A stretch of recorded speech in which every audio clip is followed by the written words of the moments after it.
ulisema naposhindwa nikuite,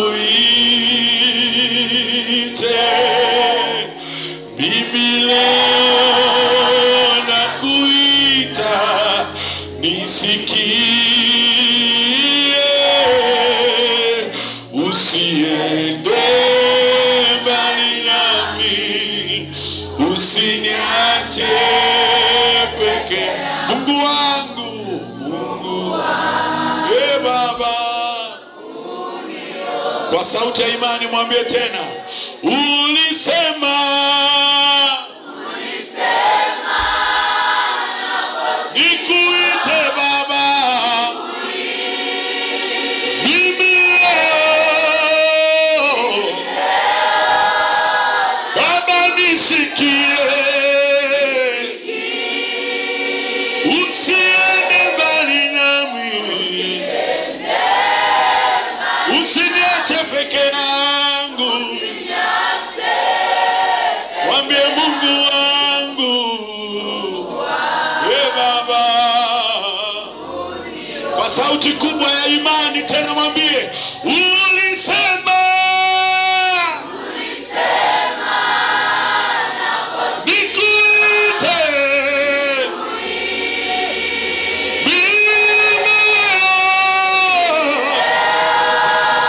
Baba nisikie,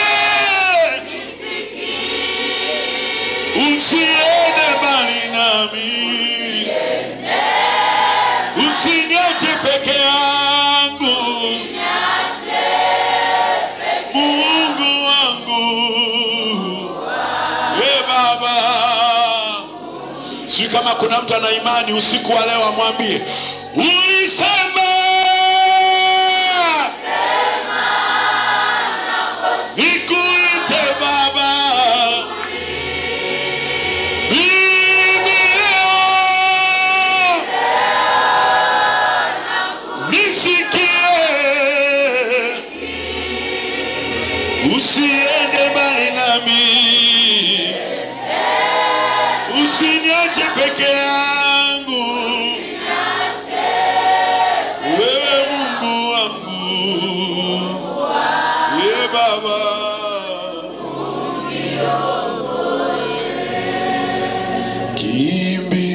Kimbilio langu ni wewe peke yako, ili ni ombi langu mchana na usiku, naja mbele zako Yesu, nikumbuke,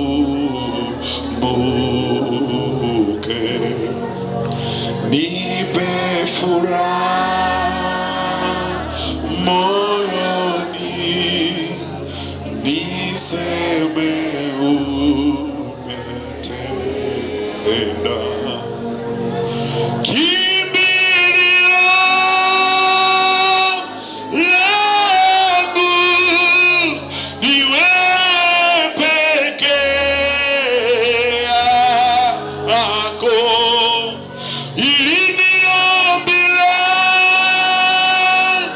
Oh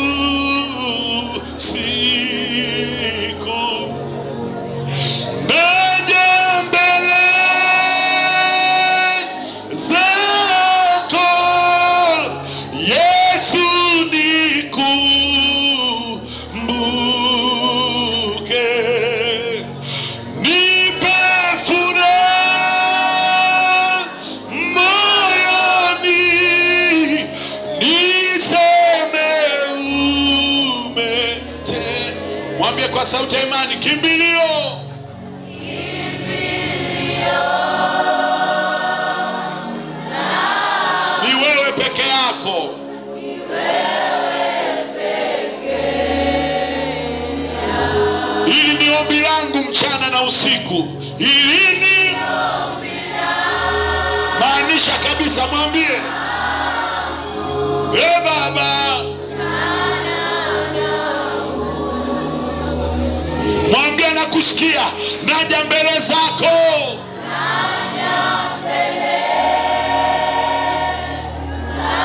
Mwambie Yesu nikumbuke leo.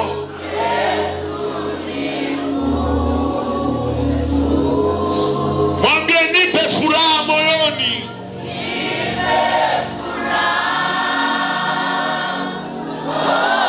Niseme umetenda.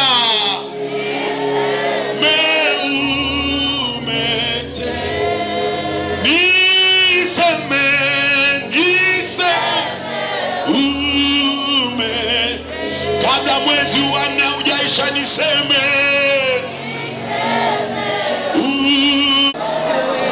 Mwambie mwezi huu Bwana na mimi niseme umetenda.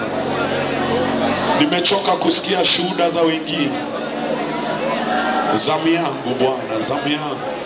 Kisikia kulia lia tu mbele za Bwana. Kisikia kupiga kelele, piga tu kelele mbele za Bwana. Ndio. Inawezekana kila unachokianzisha kinakufa. Mwambie mwaka huu. Inawezekana kila test unafeli, kila mitihani unafeli. Inawezekana kila mwaka lazima urudie mitihani. Mwambie Yesu mwaka huu niseme umetenda. Sita disco, niseme umetenda. Sita sapu, niseme umetenda. Rika terebo sandaraba. Riki kiki kine terebo. Rindaraba kandaraba saka. Rike kenderebo saka. Inawezekana unaonaga wengine tu hawarudii mitihani. Wewe kila mtihani lazima urudie. Mwambie ni zamu yangu Yesu niseme umetenda. Niseme umetenda. Inawezekana mpaka na walimu wamekukalili. Huyu lazima anasapu. Mwaka huu washangae kwenye mitihani yako. Haja kukamata hata somo moja. Maana Bwana amefanya. Bwana ametenda. Bwana anaenda kutenda. Bwana anaenda kutenda. Bwana anaenda kutenda. Bwana anaenda kutenda. Bwana anaenda kufanya. Ndio.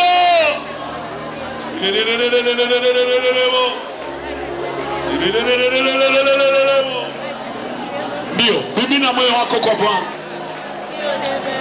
Mimina moyo wako kwa Bwana. Inawezekana Bwana amesahau, mkumbushe. Alisema unaposhindwa mwite. Mwite saa hii, ita jina lake. Ita jina lake, ita jina lake. Ita jina lake na nguvu zake. Ita na damu yake.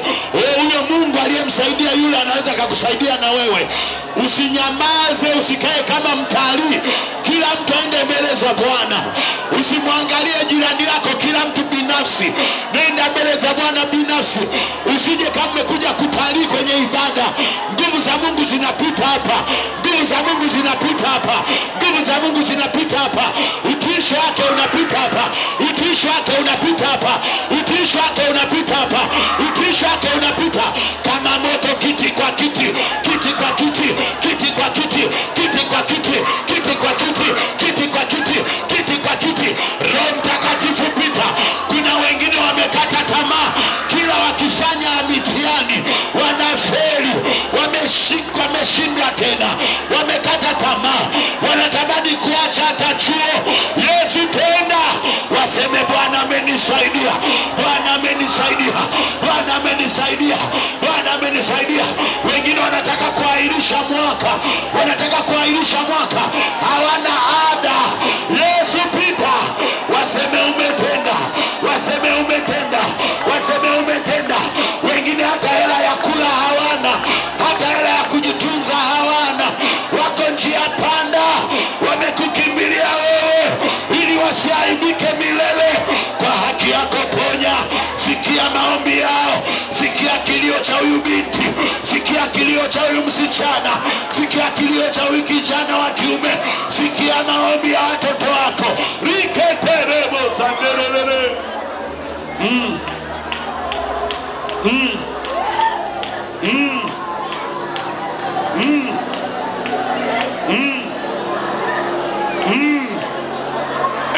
Endelea. Nguvu za Mungu zinapita hapa. Nguvu za Mungu zinapita hapa. Kuna watu wakitoka kwenye ibada hii watasema Bwana ametenda, Bwana ametenda, Bwana ametenda, Bwana ametenda, Bwana amefanya, Bwana ametenda. Riketerebo sanda, rikikikikinditiribosa, rikekekekenderebo, ribababa sikikinde, rikatira bakokorobo, rindalaba sekekende, rikikikikinditiribo, ribaba sekekende, rikikindikiribo sanda, rebobobobo siki, rindalaba koriandaraba, rebo sekende, rebo.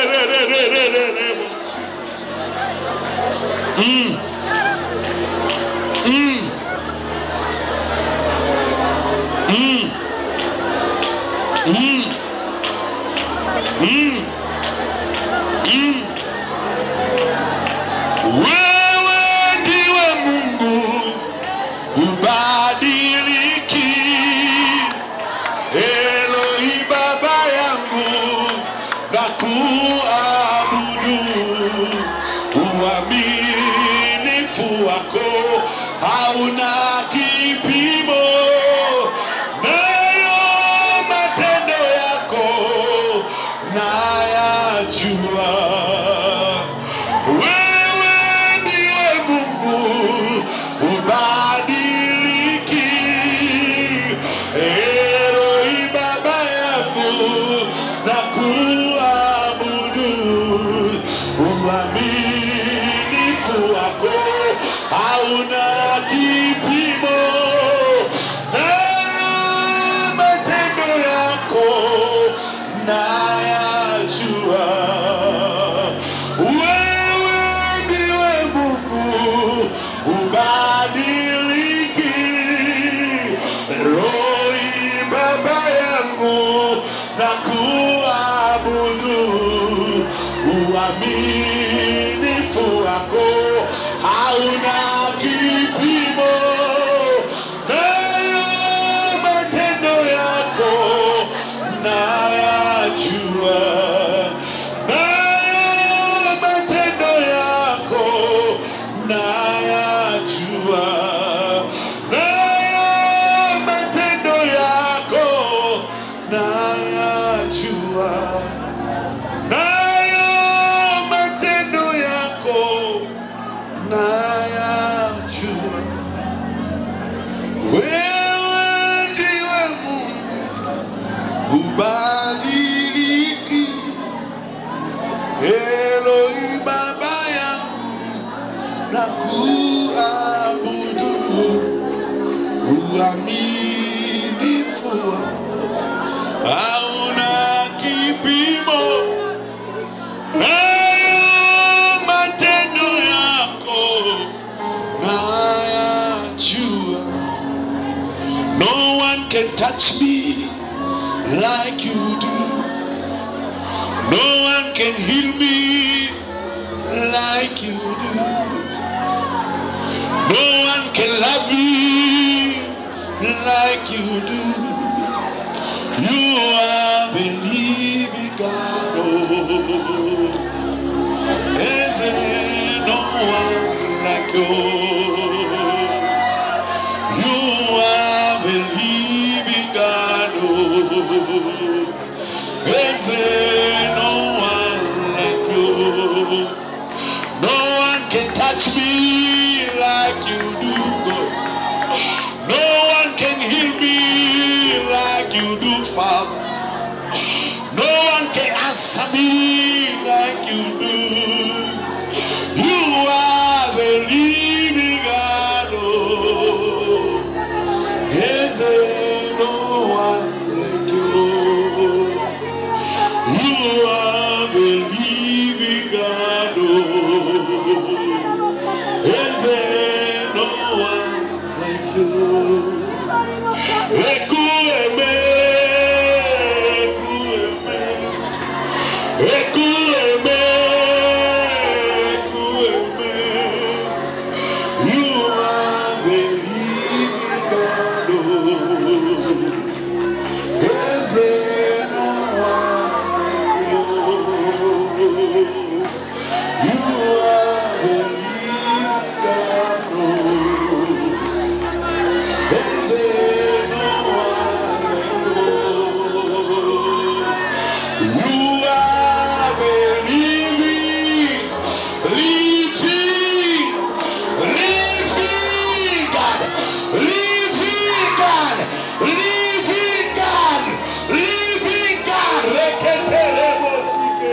Sema Roho Mtakatifu. Kwa sauti ya imani sema Roho Mtakatifu, na kukaribisha tena. Sema na mimi, niko tayari kusikia, kuponywa, kubarikiwa, kufunguliwa na wewe kwa jina la Yesu na kwa damu ya Yesu. Wanaamini waseme amen. Wanaamini waseme tena amen. Pigia Yesu makofi mazuri. Amen. Bwana Yesu asifiwe. Kwa mujibu wa ratiba yetu itakiwa niseme na hili ndio neno la Bwana. Tumshukuru Mungu tuende nyumbani. Lakini naomba mnipe dakika chache. Si mnaniruhusu. Kilichofanyika hapa ni kikubwa kuliko hata ningekuongoza maombi, kwa sababu umeomba kile Roho Mtakatifu anachotaka uombe. Si ndio watu wa Mungu? Wangapi wanaamini Mungu amesikia walichokuwa wanakiomba na Mungu amewahudumia? Amen. Bwana Yesu asifiwe. Wangapi hawakuepo siku ile nilipokuja kipindi kile cha kwetu cha semina nilipokuja? Wangapi hawakuepo kabisa? Amen. Bwana Yesu asifiwe. Sasa sitarudi nyuma sana. Kuna kipengele tu kimoja nataka niwape homework, kila mtu atakifanyia kazi. Lakini somo letu lilikuwa linasema kupewa uwezo na nguvu za kuanzisha na kukamilisha nini? Maono. Lakini tulidili sana na moja ya vitu ambavyo nilikuwa nimevisema ni kudili na mapando ya adui ambayo yanaweza kukuzuia usikamilishe mambo. Bwana Yesu asifiwe. Kanisa la Bwana, haleluya. Amen. Na tulisimama na kile kitabu cha Luka 1 mstari ule wa 25 nadhani tulisoma mpaka 35. Habari ya Mariamu. Malaika alimwambia Mariamu, akauliza litakuwaje neno hili kwa sababu sijui nani mume. Malaika akamwambia nguvu zake aliye juu zitakufunika kama nini? Kivuli, na kitakachozaliwa kitakatifu mwana wa nani? Wa Mungu. Nikakwambia unaweza ukawa na maono lakini ukapata vita ya kwanza, nilisema kuyaanzisha haya maono. Na vita ya pili nikasema unaweza ukaanzisha maono lakini ukakutana na upinzani, ukajikuta umechelewa kukamilisha maono yako. Na vita nyingine nikakwambia unaweza ukawa na maono na ukaanzisha maono lakini ukashindwa kukamilisha kwa wakati. Sasa mhubiri anasema kila jambo na wakati nini? Kila jambo na nini? Na wakati wake. Bwana Yesu asifiwe. Sasa nataka tuone tu kitu kimoja ambacho tutakuwa na vipengele ndani yake, na Mungu anisaidie na Roho Mtakatifu anisaidie. Andika, shughulikia madhabahu za miungu zinazokuzuia kukamilisha maono yako. Shughulikia madhabahu za miungu zinazokuzuia kukamilisha maono yako. Shughulikia madhabahu za miungu zinazokuzuia kukamilisha maono yako. Kuna watu mna maono na mipango na ndoto, lakini upinzani mkubwa mlionao ni wa miungu. Kwa sababu ya muda tutaenda ndani sana, lakini kama andika kuna miungu ya eneo. Andika miungu ya eneo. Miungu ya eneo la kwanza. Lakini kuna miungu ya familia. Miungu ya familia. Kuna miungu ya familia. Lakini pia kuna miungu ya nchi.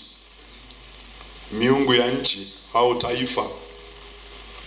Kuna miungu ya nchi au taifa. Kwa ipo aina nyingi, lakini naona yenye nguvu ni hiyo. Kwa kuna miungu ya eneo. Kwa mfano kuna miungu nayo operate Udom tu. Kwa kuna vitu unaweza kukutana nayo miungu ya Udom imejipanga kuhakikisha watoto au vijana hawafaulu. Akili unazo, juhudi unazo, kujisomea unasoma, darasani unaelewa, lakini kwenye matokeo ni kipengele kingine. Sasa usipodili na hii miungu ya eneo, inaweza kukuzuia. Kanisa la Bwana, haleluya. Watakatifu, haleluya. Nilisema kwenye kile kipindi kilichopita, inawezekana umekuja chuo hapa form 6 umepiga division 1 iliyonyooka, lakini tukikuchukua wewe wa form 6 na wewe wa chuo kikuu tuwaweke kwenye matokeo, utafikiri wa form 6 ni mwingine na aliyeko sasa hivi ni mwingine. Ni watu wawili tofauti. Kule ulikuwa unaelewa sana na ukapania sana, nikifika chuo. Ulipofika chuo, amwangalie jirani yako, mwambie nipe report. Hali yako ikoje? Bado unapasua. Kwa wakati mwingine shida sio wewe, ila kuna miungu ya nini? Ya eneo. Ya eneo. Na hiyo ndio inatubanaga watu wengi bila kujua. Utamlaumu mwalimu, utalaumu si nini, vingine ni miungu tu inaopalesa. Hapa hakuna kufaulu, hapa hakuna kufanikiwa. Na hiyo miungu wakati mwingine inaamwaga mpaka tabia. Kanisa la Bwana, haleluya. Mpaka tabia. Ulikuja mtu mzuri, ulikuja hapa una maono, una msimamo. Sasa hivi amwangalie jirani yako, muulize bado una msimamo? Bado unaitwa dada mlokole, kaka mlokole? Au umepewa jina jingine ulipofika?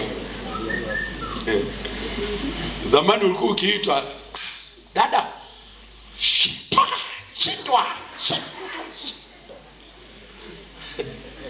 Siku hizi unakemeaga tena. Daudi kuna ndio unamcheki mtu kuanzia chini mpaka juu. Ambacho hujajua nini, kwenye eneo kunaweza kana miungu ikabadilisha mpaka tabia. Kanisa la Bwana haleluya.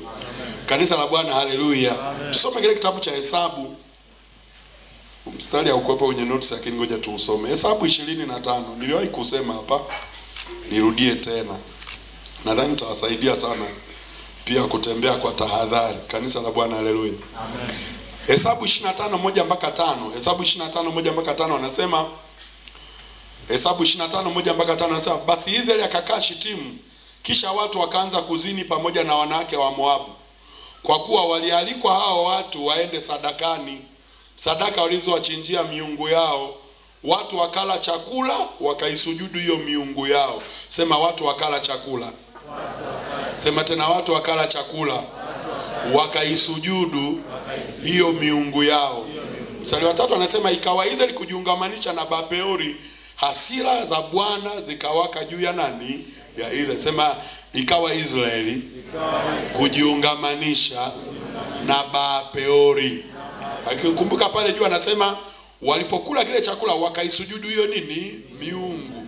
Kwa sio miungu ya Israeli, ni miungu ya mahali walikoenda kula chakula. Walialikwa tu kwenye sherehe. Wao wanadhani wanaenda kwenye sherehe, kumbe wamealikwa kwenye ibada ya miungu ya wenyeji. Walipofika wao wakala chakula. Walipokuwa wanakula chakula, wale walioandaa sherehe hawakuwa wanaona chakula, walikuwa wanaona ibada, walikuwa wanaona maagano. Wakajiungamanisha na miungu ya Bapeori.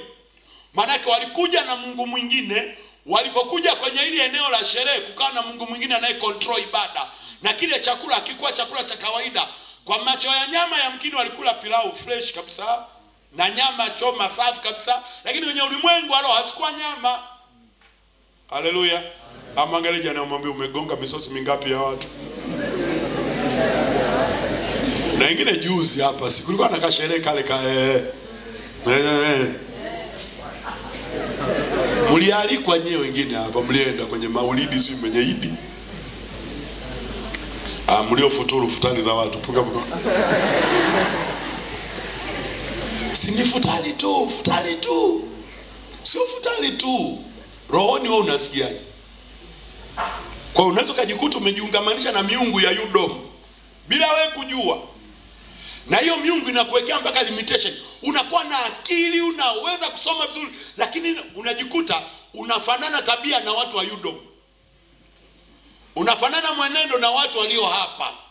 Kuna watu hapa ulivyokuja na ulivyo sasa hivi ni watu wawili. Amwangalie jana hiyo sample na yunaje. Ni ile au imekula imejiungamanisha na Bapeori. Kuna watu hapa mpaka kuvaa umebadilika. Ulikuwa uvaa hivyo. Binti ulikuwa unavaa nguo ndefu. Ulikuwa unashona nguo za vitenge. Sasa unapiga vipedo mwanangu. Ukiwaambia habari ya mavazi, Mungu angalii mavazi, anaangalia roho. Si hatuangalii roho, hatuioni, tunaangalia mwili. Mwangalie jana tafsiriwa sio lugha yetu halisi. Kiswahili kimetafsiriwa kwa lugha nyingine. Itakiwa labda tungesema hivi, walipokula chakula cha sadakani wakaanza kuzini. Kilichowafanya waanze kuzini, hawakuwa wazizi. Ni nini? Walipokula chakula. Kama mnakumbuka semina iliyopita niliwaambia, ndio maana uwe mwangalifu kama ni kijana au ni binti. Mtu akikupa kitu usiseme wajinga ndio wali wao. Hakuna mjinga dunia hii. Kama acha babake na mamake, wewe ni nani? Shangazi yake. Mwangalie usoni, mwambie wewe ni binamu yake, bibi yake mzazi. Si amenipa mwenyewe. Wajinga ndio, hamnaga mjinga dunia hii. Chochote unachokipokea nyuma yake kina roho. Iwe mbaya, iwe nzuri. Yaani chochote unachopokea nyuma kina roho. Iwe umekaribishwa lunch utakayokula inawezekana ni chips mayai hiyo ambayo ungenunua wewe ungekula, lakini anayekununulia na kukupa ofa, kama ndani yake kuna roho inayodai malipo, unapokula unakula ile roho iliyo ndani ya huyo mtu anayekupa. Nimekanyaga waya hapo. Waya zimekatika hapo. Na yanaambie pia Unaweza ukafanikiwa ukamkataa huyo mtu kama alikuwa na nia yake ya ndani ule chakula, afu kalale naye, uzini naye. Unaweza ukafanikiwa ukamkataa, lakini roho iliyokuwa nyuma ile chakula hujaikataa, unatembea nayo. Baada ya muda, kwa sababu ni tabia, ni roho, inaenda kuibukia mali pengine, unashangaa kuna mtu unaenda kulala naye, hatumii nguvu. Njoo room.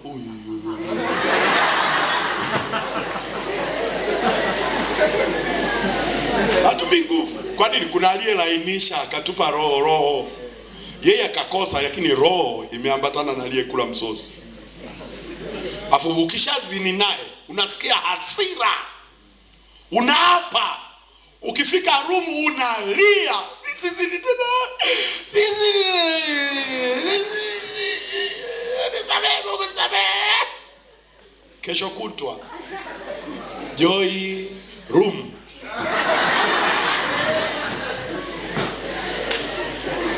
Ile misimamo iliyokuwa nayo mwanzo ghafla inakufa. Ulikuwa na uwezo wa kuomba lisaa lizima, ghafla uwezi kuomba tena. Unapiga miayo kuliko maneno unayoomba. Shetani shindwa.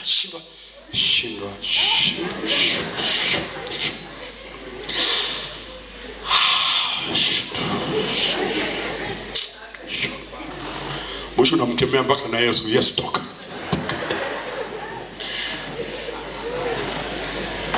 Mwangalie jana, mwambie unaombaga kama ulivyokuwa unaomba zamani siku hizi. Siko naona wakati tunaabudu hapa, kuna mtu mkako na washangaa wanaomba. Nikaweza nao hawa, si wamalize. Kwa nini yeye hana connection hiyo yote? Na mwisho siku utawachukia watu wanaomba muda mrefu. Kwa sababu gani? Ndani yako kulishakufa. Kwa nataka wote tupige miayo. Lakini wapi umeipatia hiyo miayo? Ulialikwa.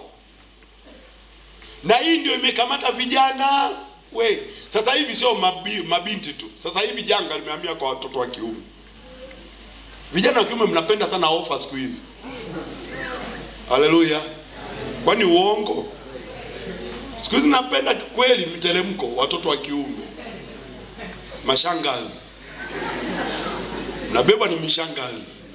Wala washapita kwenye maono yao, yalishapita. Kwa dunia kama kwa sababu unapata hela na matokeo yake kesho yako inafia hapo. Maono yako yanafia hapo. Jamaa, angalia Biblia inasema nini? Mungu alipoona wamejiungamanisha na Babeli, hasira zikawaka. Ambia Musa, jamaa atanidharau hata lini? Watundike wafe. Mshahara wa dhambi ni nini? Sasa angalia. Kitu chochote ambacho kina roho ndani yake, kabla hujaitikia, kabla hujapokea, Mungu anakupaga indicator. Indicator ya kwanza, unakosa amani. Kama ni chakula unakosa amani. Hata kama njaa inauma, unasikia tu kukosa raha na hicho chakula. Usilazimishe. Kanisa la Bwana, haleluya. Ama angalia tena jirani yako, muulize umekula misosi mingapi, umejiungamanisha na miungu mingapi? Haleluya. Kuna wengine hapa, ngoja kanyage waya nyingine. Mtu ana boyfriend wake. Na siku hizi mmehalalisha boyfriend ndio kama uchumba. Na kati ni vitu viwili tofauti. Urafiki sio uchumba. Na uchumba sio ndoa. Kuna wengine hapa tayari kwenye boyfriend tayari umeshakuwa mke wa mtu. Sasa unaambia twende outing. Na dada mwingine naye rafiki shosti unaenda naye. Na shosti naye alivyokosa akili anaenda kula chakula cha boyfriend wa mwingine. Atakapokula kile chakula roho inakuwa ndani yake. Na ndio maana wengi mnaibiana mabwana. Mwangalie usoni, ukiona nainama ndio huyo.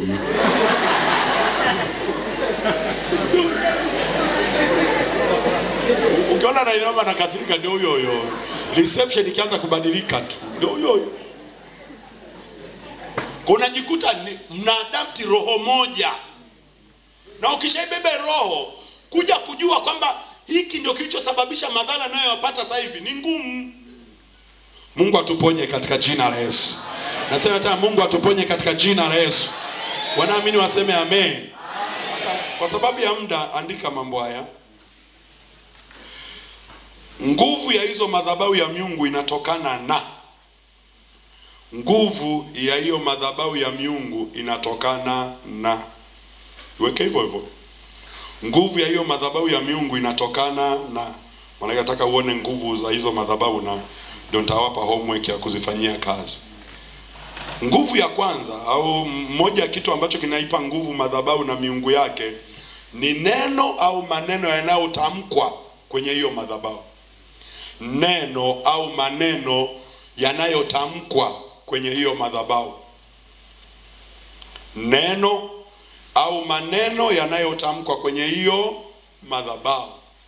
Kwa maneno yanayotamkwa kwenye hiyo madhabahu yanaweza yakaipa nguvu hiyo madhabahu na miungu ikawa na nguvu. Maneno au neno, kasa huku kwenye madhabahu ya Mungu aliye hai, kinachoipa nguvu madhabahu ni neno.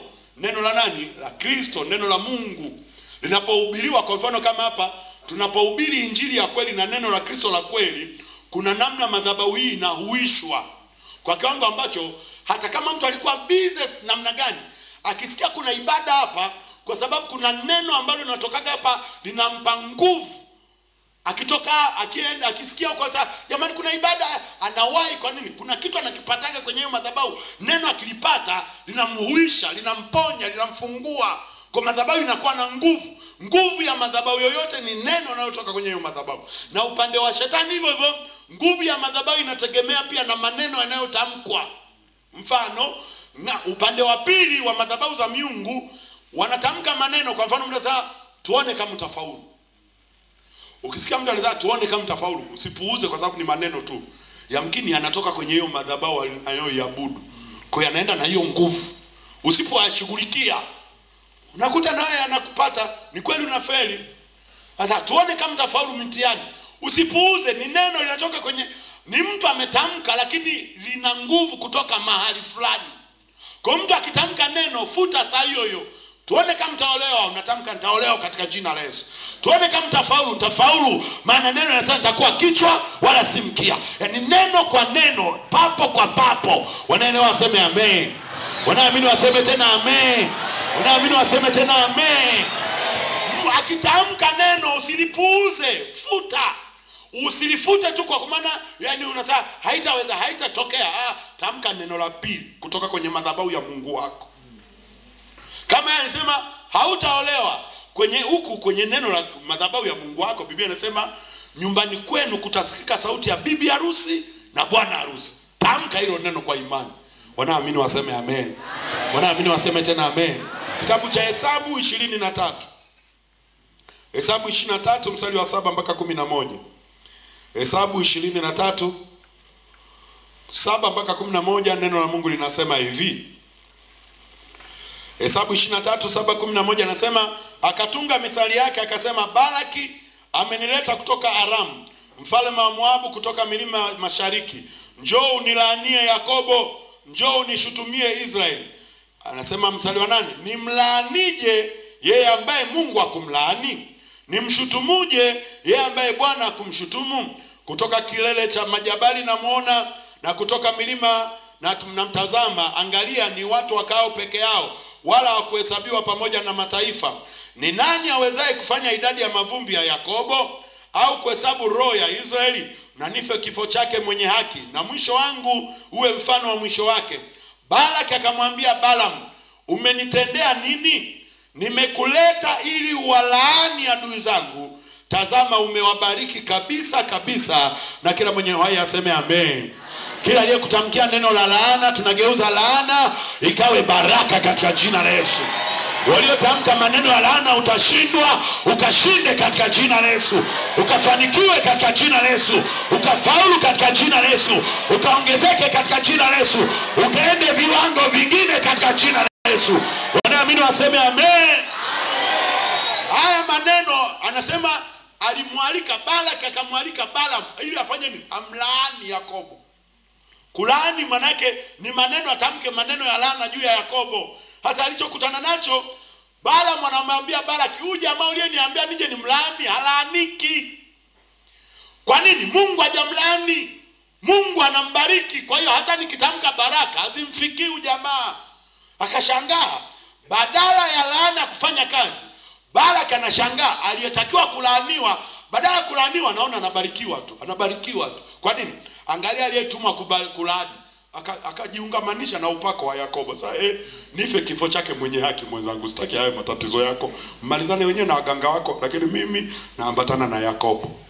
Yeyote aliyetumwa kutamka maneno ya laana juu yako, amgeuke aliyemtuma aungane na wewe kukutamkia baraka katika jina la Yesu. Wanaamini waseme amen. Sema, yeyote aliyetumwa kunitamkia maneno ya laana, ninayageuza hayo maneno ya laana yawe baraka kwa damu. Tena unakuwa umeshika vyeti mkononi. Mwangalie jirani yako, mwambie hata kama ni wewe, nitapita katikati yako na vyeti vyangu nikiwa nimefaulu. Na kama umetumwa kuroga, huo uchawi kupate mwenyewe na ufeli, na utaniona nikifaulu. Wanaamini waseme amen. Na iwe kwako katika jina la Yesu. Walirogwa waliotangulia, wewe hautarogwa. Walifeli waliotangulia, wewe hautafeli. Wewe utaenda kuvunja rekodi ya ukoo wako na familia yako. Kavunje rekodi katika jina la Yesu. Jipige kifua, sema navunja rekodi. Sema navunja rekodi. Rekodi ya baba yangu, rekodi ya mama yangu, rekodi ya babu yangu, rekodi mpaka ya bibi yangu. Ninaenda viwango vingine kwa jina la Yesu. Walioshindwa ni wengine, mimi nitaweza. Wanaamini waseme amen. Kama naamini sema amen. Kama naamini sema amen. Walichezewa wengine, wewe hautachezewa. Walidisco wengine, wewe hautadisco. Walisapu wengine, wewe hautasapu. Wanaamini waseme amen. Wanaamini waseme amen. Jipige kifua, sema kazi hii aliyoianzisha Bwana nitaimaliza, nitaikamilisha. Waliishia njiani wengine, mimi nitafika kwenye hatima yangu, kwenye ndoto yangu, nitamiliki na kutawala. Wanaamini waseme amen. Sema nikimaliza, na nikimaliza sitakaa tu, nitafanyia kazi niliyoyasomea kwa damu ya Yesu. Sitakuwa wa mtaani. Wamefeli wengine, mimi sitafeli kwa jina la Yesu. Wamekosa kazi wengine, mimi sitakosa kazi. Maana wewe Mungu hujanileta hapa chuo kikuu kupoteza muda. Kwa damu ya Yesu nitamaliza chuo, na kupitia elimu hii nitafanikiwa kwa damu ya Yesu. Wanaamini waseme amen. Na iwe kwako katika jina la Yesu. Nasema iwe kwako katika jina la Yesu. Nasema iwe kwako katika jina la Yesu. Nasema tena iwe kwako katika jina la Yesu. Na upokee kwa jina la Yesu. Wanaamini waseme amen. Mithali 19. Mithali 19:21. Mithali 19:21 anasema, mna hila nyingi moyoni mwa mtu, lakini shauri la Bwana ndilo litakalosimama. Sema, mna hila nyingi moyoni mwa mtu, lakini shauri la Bwana ndilo litakalosimama. Sema, shauri la Bwana juu ya maisha yangu litasimama. Shauri la maisha yangu, shauri la maono yangu juu ya maisha yangu litasimama. Mashauri ya adui zangu hayatafanikiwa. Hila zao hazitafanikiwa. Wanaamini waseme amen. Kwa hila inaweza katokea tu ni maneno au ni tabia. Mfano, kuna malecture huko hawamwe kuruksa kuwateta. Shetani akiamua kukuferisha anaweza kutumia malecture, wakawekewa hila. anakufelisha tu mpaka ulale naye. Sasa usipozini na mimi nakufelisha. Na wadada kwa sababu hamna msimamo, sasa kuliko ni feli bora tulilale naye. Ni mlango mbaya unakuwa umeufungua. Hiyo ni rushwa. Na kama ni rushwa, tena rushwa mbaya kwa sababu ni agano. Unakuwa umeweka alama kwenye ulimwengu wa roho. Na mwisho wa siku hata ukimaliza cheti chako kinakuwa najisi. Sababu umekipata kwa ngono, sio kwa kusoma. Sasa wewe unaomba Mungu nipe kazi. Mungu sasa nakupeje kazi wakati cheti chenyewe ulizini? Na Biblia inasema ni shetani ni mshtaki wetu. Anayetushaki mchana na nini? Shetani anataka kutegea mahali padogo tu. Ukimesa tu kaingia, anabeba. Yaani shetani unajua ana vyeo kama vitatu. Mshawishi. Akishakushawishi akafanikiwa, hawi mshawishi tena, anakuwa mshitaki. Amekushawishi mwenyewe. Yaani kwa mfano, azaka ushawishi. Zini tu. Uko tayari kufeli kweli? Kwani ukizini nani anakuona? Nani anakuona? Kwa mfano, ukavaa nikabu, baibui, ukajifunika nganuka, ukabadilisha na mwendo. Nani anakuona? Sasa eti. Ile umeitikia tu unaenda kuzini. Hawi mshawishi, nageuka kuwa mshtaki. Anaenda kwa Mungu wako. Umemwona mtoto wako, huyu ni nani? Joyce. Samani Joyce kama upo. Ndio jina hilo kuja haraka haraka. Huyu nani Joyce? Anafanya nini? Anazini. Mungu, neno lako linasema nini? Mshahara wa dhambi ni nini? Ni mauti. Haya baba, tenda hiyo baba. Tenda hiyo. Shughulikia mtoto wako. Kwa mnakuwa amewagombanisha wewe na Mungu. Kwenye ulimwengu wa roho unakuwa umeondolewa kinga ya kiroho. Kama vile Jamhuri ya Muungano wa Tanzania, rais ana kinga ya kisheria, hatakiwi kushtakiwa. Na sisi tukishaokoka, Biblia inasema ni nani atakaye washtaki wateule wangu ikiwa Bwana amewahesabia haki? Kwa ili shetani atushtaki, anahakikisha tumekosana kwanza na Mungu. Tumeondoa ile kinga. Ndio maana shetani alipambana sana Adamu ale ile tunda. Kwa sababu asingekula, asingepokosana na Mungu, ile kava, ule utukufu wa Mungu ulikuwa unamfunika, shetani alikuwa anashindwa kuwaingia, kuhakikisha wanafarakana na Mungu, utukufu uondoke ili awashughulikie. Kwa na wewe ukikubali tu, ile kava ya ulinzi wa Mungu inaondoka. Ikishaondoka unabaki mwenyewe. Kwa shetani akikushtaki, Mungu hana namna ya kufanya, ni mpaka tena urudi kwenye toba na rehema. Ukisemehewa ndio unarudi tena kuwa na haki yako. Kanisa la Bwana, haleluya. Watakatifu, haleluya.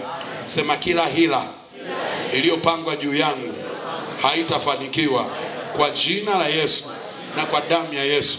Wanaamini waseme amen. Ya mwisho mawili andika tu. Andika nguvu nyingine ni sadaka zinazotolewa kwenye hiyo madhabahu.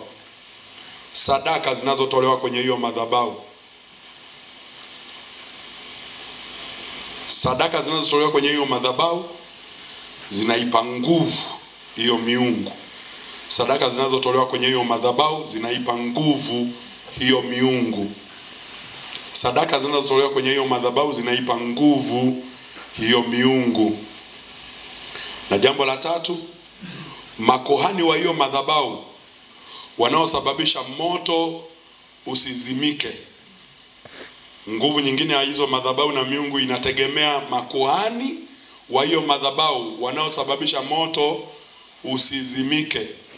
Kwa hiyo moto pande zote mbili, kwa shetani na kwa Mungu aliye hai, kote kuna makuhani wanaohakikisha madhabahu moto haufanye nini? Hauzimiki. Mfano, kuna makuhani wanaotumika kwenye hii madhabahu, si ndio? Kuna viongozi wanaotumika kwenye hii nini? Madhabahu. Hali ya kiroho ya hapa na nguvu ya hii madhabahu inategemea wana maono gani. Umesikia kwa mfano kama hapa mmesema mtakuwa na semina wiki 3 mfululizo. Manake makuhani wako kwenye zamu kuhakikisha madhabahu haifanyi nini? Haizimiki na waka moto kila siku. Manake sasa ukipata makuhani ambao hawataki mahubiri, hawataki neno, hawataki mafundisho, hawataki, wapigeni makofi viongozi wako sana. Kwenye kitabu kile cha Mambo ya Walawi 6:8 mpaka 13. Mambo ya Walawi 6:8 mpaka 13. Mambo ya Walawi 6:8 mpaka 13. Kanisa la Bwana, haleluya. Na Wafalme wa kwanza 18:21 mpaka 39. Wafalme wa kwanza 18:21 mpaka 39. Nisome hiyo Mambo ya Walawi nadhani, alafu 8:13 anasema, Mambo ya Walawi 8:13 ule mlango wa 6 anasema, Bwana akanena na Musa na kumwambia, haya muagize Haruni na wanao waambie, amri ya sadaka ya kuteketezwa ni hiyo sadaka ya kuteketezwa itakuwa pale motoni juu ya madhabahu usiku wote hata asubuhi, na huo moto wa madhabahu utawaka juu yake usizimike. Naye kuhani atavaa nguo yake ni ya kitani na suruali zake za kitani atazivaa mwilini mwake, naye atayazoa majivu ambayo huo moto umeiteketeza sadaka juu ya madhabahu, kisha ataweka kando ya madhabahu. Kisha atavua mavazi yake na kuvaa mavazi mengine, kisha atachukua yale majivu kwenda nayo nje ya marago hata mahali safi, na huo moto ulio madhabahuni utatunzwa au atautunza uwake daima juu yake usizimike. Naye kuhani atateketeza kuni katika moto huo kila siku asubuhi, na ataipanga sadaka ya kuteketezwa juu yake, naye atakaiteketeza mafuta ya sadaka ya amani juu yake. Moto utatunzwa uwake juu ya madhabahu daima usizimike. Na kila mwenye uhai aseme amen. Sema, moto utatunzwa uwake juu ya madhabahu daima usizimike. Madhabahu zozote zina makuhani ambao wanahakisha moto wa madhabahu wafanye nini? Hauzimiki. Maana kwa lugha nyingine pia kunakuwa na waombaji wanaokaa madhabahuni kuombea madhabahu, kuhakikisha madhabahu haizimiki. Madhabahu ikizimika, haijalishi ni nani anahubiri. Hii madhabahu ingekuwa imezimika, hata kule kuabudu tusingeona ile atmosphere ya ibada. Kunakuwa kukavu. Lakini madhabahu ile inayoombewa na kushikiliwa, haya hutumii nguvu nyingi. Unaona vitu vinaenda tu. Kanisa la Bwana, haleluya. Na madhabahu ya kwanza ni ya moyo wa mtu. Andika, moyo wangu ni madhabahu ya Mungu aliye hai. Iandike hiyo, ili upate pia namna ya kuiombea. Moyo wako ni madhabahu ya Mungu aliye hai. Kuhakikisha hiyo madhabahu haizimiki, na usikubali shetani akaizimisha. Madhabahu ya kwanza ni moyo wako. Kwenye kitabu Mungu na hawa adui zako wanaozuia maono yako, moja agenda ambayo nataka kuomba, shughulikia hizo madhabahu, shughulikia sauti. Kuna watu ambao wanakuaga nyuma ya walio mbele, unaweza kuwapuuza. Kwa mfano, unaweza kumuona ni secretary tu, lakini kumbe ndio anaye operate kwenye ofisi kwenye ulimwengu wa roho.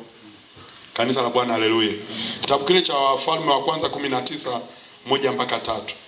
Wafalme wa kwanza 19:1 mpaka 3, na kitabu cha Kutoka 17. Kutoka 17:8 mpaka 16. Kutoka 17:8 mpaka 16. Tamalizia hapo, Mungu atupe neema, tutaendelea tena. Lakini kwenye hiyo wafalme, mnajua, si mnamfahamu Yezebeli? Mnamfahamu Yezebeli? Amen. Yezebeli alikuwa nani kwenye taifa lile? Kanisa la Bwana, haleluya. Amen. Yezebeli alikuwa. Kwa hiyo ushindi wa Yoshua haukutegemea ukali wa upanga. Ulitegemea Musa aliye mlimani. Na kwenye ulimwengu wa roho kuna watu ambao hawaonekani lakini wana sauti. Haleluya. Ngoja nitumie mfano ambao sio mzuri, na naamini hapa ipo hiyo tabia. Haleluya. Waimba praise, haleluya. Pata picha mwimba praise afu mwalimu ana kadada kanako solo hapa, alafu na wewe ni solo ila huna mahusiano na teacher, alafu wewe hupatani na yako kadada katicha. Simenielewa? Yaani wewe mna ugomvi na kadada katicha, utasolo wewe? Kwa nguvu ya wewe kusolo haitategemea mwalimu, itategemea ameamkaje shosti yake. Akikupa maiki ukasolo, wakiondoka hapa message inafuata, kama kweli unanipenda mpe solo Joy uone. Unashangaa kesho unanyang'anywa maiki for no reason. Kumbe ni nini? Kuna Yezebeli yuko nyuma ndio anayeoperate. tufanye hiyo, hamjaielewa. Naamini hapa wengine mnaelekea kuolewa na kuoa. Unajua kwa nini ndoa nyingi zinavunjika sasa hivi? Wengi hapa mnawaombea wachumba watakao waoa.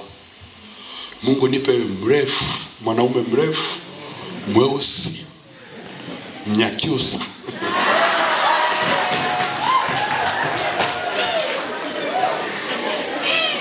Unafunga 7 kavu, 3 kavu.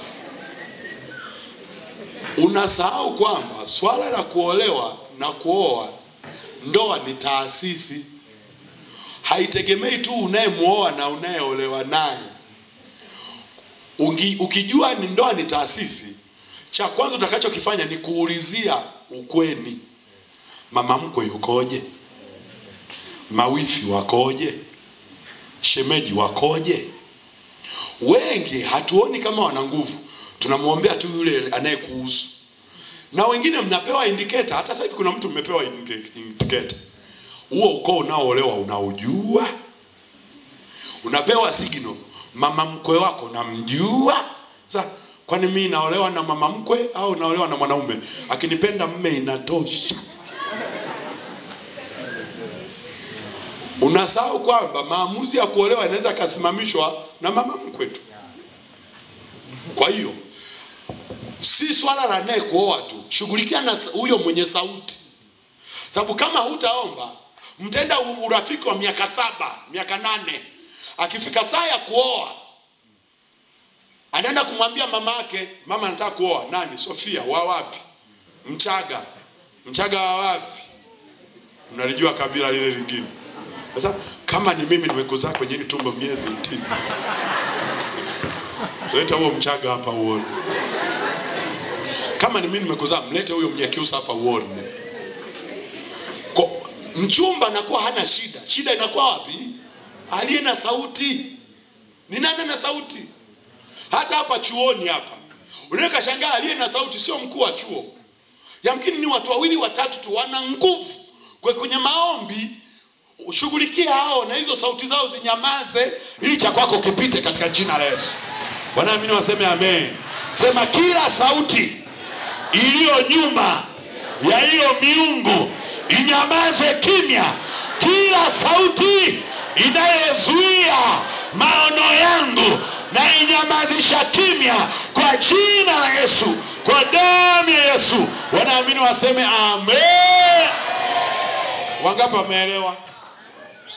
Haya, shughulikia. Nakupa hiyo homework yako sasa. Kuna nguvu ngapi pale nimekwambia? 3. Ofa hiyo ya 4 ya sauti. Neno, maneno. Kuna wengine mmetamkiwa maneno, mmesingiziwa maneno, umezushiwa maneno. Usiyapuuze. Futa.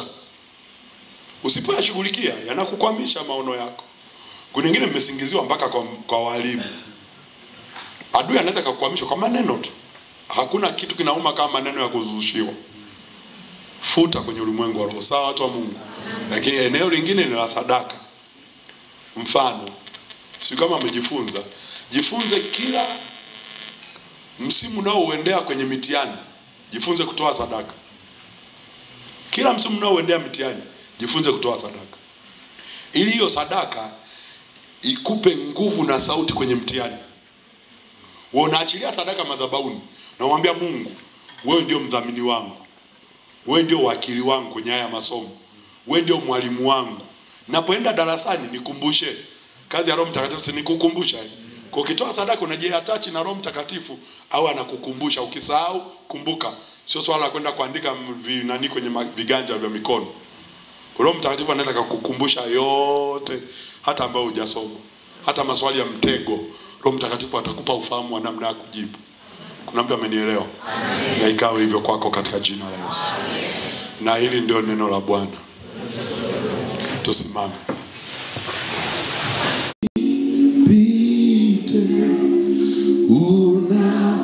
Unapogusa wengine nami usinipite.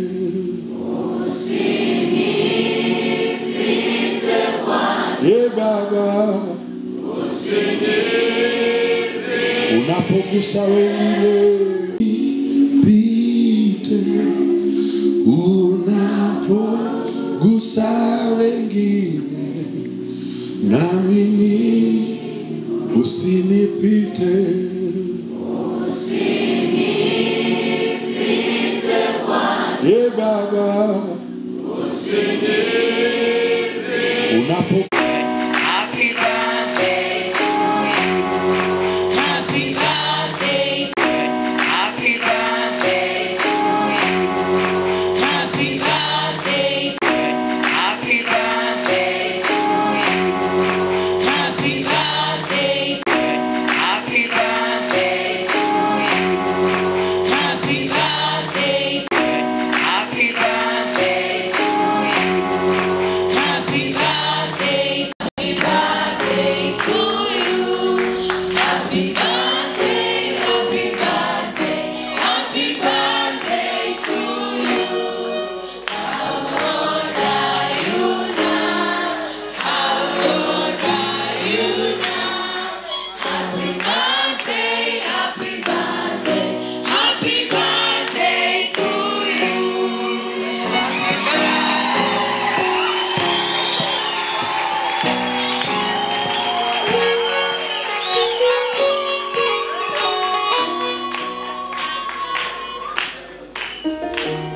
Amen. Bwana Yesu asifiwe.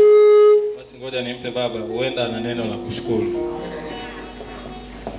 Bwana Yesu asifiwe. Mungu awabariki sana. Hii ni zawadi kubwa kuliko zote. Toka asubuhi sijaimbiwa. Bwana Yesu asifiwe. Mungu awabariki sana.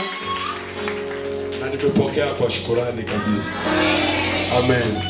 Labda zawadi nyingine kubwa kuliko zote nitakazoomba, ombeni kwa ajili yangu. Tamka neno kwa ajili yangu. Si mnaweza mkaomba kwa ajili yangu. Karibu. Basi tumwombee tu Baba, tufunike macho. Baba, asante kwa neema ya kwako. Asante kwa watumishi wako ambao wako mahali hapa Mfalme. Baba, mwapa neema tena ya kuongeza mwaka mwingine. Tunasimama mbele zako Bwana wa majeshi tukiomba neema na baraka juu yao. Bariki kazi ya mikono yao Bwana, bariki huduma zao Mfalme, bariki vipawa vyao Bwana. Tunaomba hiyo neema ambayo umeachilia kwa kizazi hiki Bwana iwe juu yao, mkono wako uwe juu yao Bwana. Yamkini majukumu yanakuwa ni mengi Bwana wa majeshi, tukaomba neema yako izidi kuwa kubwa sana juu yao, kwa sababu Bwana umesema utawabariki mjini, utawabariki mashambani, utawabariki vijijini Bwana. Umeacha wengine familia kule nyumbani, bariki familia zao Bwana. Yamkini wametumia gharama mbalimbali Mfalme, naomba Bwana wa majeshi ukapate kusimama juu yao, ukapate Bwana kutenda katikati yao. Tazama hata hiyo huduma ya baba yetu Mwakasege Bwana, na mama Mwakasege ambapo Bwana baba yetu anatumika pale, tunaomba neema yake izidi kuwa kubwa sana. Kaongezee kibali, kaongezee neema, kaongezee Bwana kuweka utukufu ndani yako. Baba wa majeshi na kushukuru kwa sababu unasimama katikati yao, utawaacha wala kuwapungukia. Tunaamini Bwana utatenda sasa na mapenzi yako. Tunalibariki jina lako katika jina la Yesu. Amen. Makofi mengi sana. Basi kwa niaba ya kanisa Baba tukushukuru sana kwa kutuheshimu. Kwa kweli Baba umetuheshimu. Bwana Yesu asifiwe sana. Kama mnavyofahamu, huduma ya maana ni huduma kubwa sana. Bwana Yesu asifiwe sana. Na nilikuwa namwambia tu ofisini kwamba kuna wenye viti wenzao katika vituo vingine wanakuwa wanapiga simu. Wanakuwa wanakuuliza, jamani mnanifanyia nini? Wanauliza kwamba hivi wewe una yani na simu yako inapokelewaje na baba? Bwana Yesu asifiwe sana. Sasa sijajua kama baba apokeaje simu za wengine, ila ni neema. Bwana asifiwe. Hebu chapa makofi mengi sana kwa ajili ya. Tunashukuru sana kwa ajili ya watumishi wa Mungu. Tumekuwa na mfululizo wa semina hapa za watumishi wa Mungu wakubwa sana. Wametuheshimu. Bwana Yesu asifiwe sana. Kwa hiyo baba tunashukuru, zifikishe salamu kwa baba. Na kuna kazawadi tu tunakanda ila kajakamilika. Before huduma ya maana haijaisha tutakaleta. Bwana Yesu asifiwe sana. Na tunaomba tu wewe ndio iwe lango la penya zifikie baba hapo kwa niaba ya kanisa. Bwana Yesu asifiwe.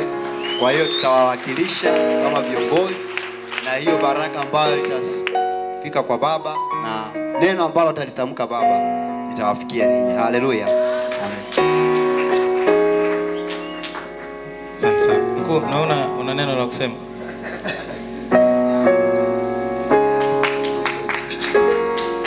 Bwana asifiwe. Bwana asifiwe sana. Kipekee nipende kumshukuru Mungu kwa nafasi hii ya kuongeza mwaka mwingine. Na halikuwa jambo jepesi. Najua tumepitia changamoto nyingi. Na ilifikia hatua nilikuwa nasahau, lakini nashukuru leo asubuhi nimeamka simu ikaniletea notification. Halikuwa jambo jepesi jamani, namshukuru Mungu. Amen. Basi Mungu awabariki sana. Tunaweza tukachapa makofi wakati wanarudi uketi. Happy birthday to you. Happy birthday, happy birthday, happy birthday to you. How old are you now? How old are you now? Happy birthday, happy birthday, happy birthday to you.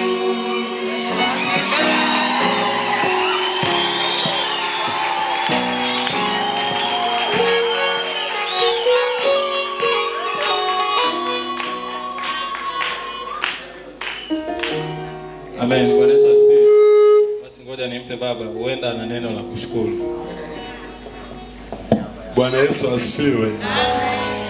Mungu awabariki sana. Hii ni zawadi kubwa kuliko zote. Toka asubuhi sijaimbiwa. Bwana Yesu asifiwe. Mungu awabariki sana. Na nimepokea kwa shukrani kabisa. Amen. Labda zawadi nyingine kubwa kuliko zote nitakazoomba, ombeni kwa ajili yangu. Tamka neno kwa ajili yangu. Si mnaweza mkaomba kwa ajili yangu. Karibu. Basi tumwombee tu Baba, tufunike macho. Baba, asante kwa neema ya kwako, asante kwa watumishi wako ambao wako mahali